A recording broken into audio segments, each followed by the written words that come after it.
Здравствуйте, меня зовут Татьяна Заблоцкая.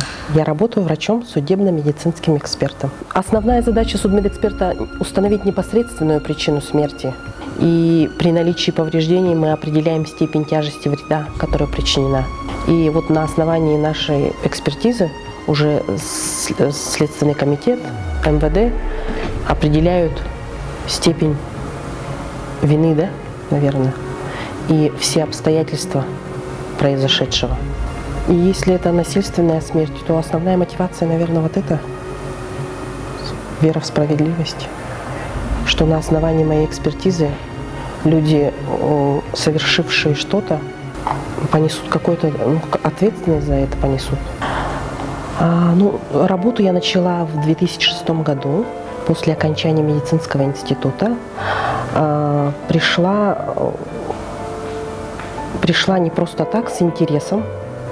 Мне было это интересно.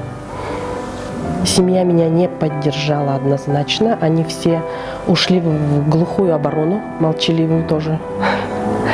Они ожидали от меня как минимум врача-анестезиолога, как максимум акушера-гинеколога, потому что весь процесс обучения я работала, совмещала учебу с работой. И до того, как поступить в мединститут, я работала медсестрой, то есть я закончила медучилище предварительно. Первый рабочий день, впечатления были ужасные, потому что картинка, которую я себе представляла, наверное, не сошлась на тот момент с тем, что я увидела. В то время судебно-медицинский морг находился по знаменитой улице Красноярова. Все студенты до сих пор с содроганием вспоминают это учреждение. И меня тоже это напугало. Я пришла домой и никому ничего не рассказывала, что я там увидела. Учитывая, что я шла туда и мне хотелось, через какой-то промежуток времени для меня это стало обыденным. Моя профессия – это черная сторона жизни нашей, да? Это мы же сталкиваемся с близкими людьми, которые потеряли своих близких, да? И вот эта боль, их боль, она же все равно как-то вот задевает. И я практически ничего не рассказываю о своей работе своим близким, крайне редко.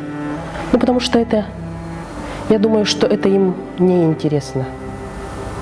Это не то, чем можно интересоваться. Я больше эмоциональную часть, наверное, передаю.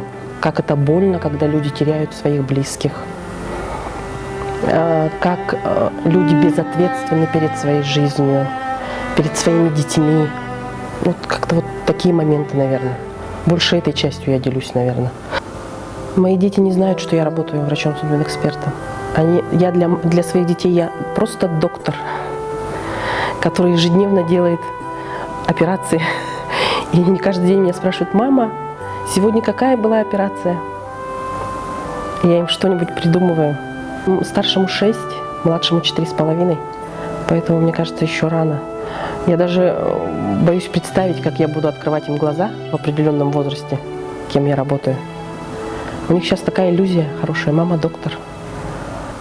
Иногда хочется кричать людям: любите себя, будьте более ответственны к себе и к своим близким. Потому что жизнь бесценна. Это абсолютно точно. И в какие-то доли секунды из-за каких-то минут слабости можно ее потерять.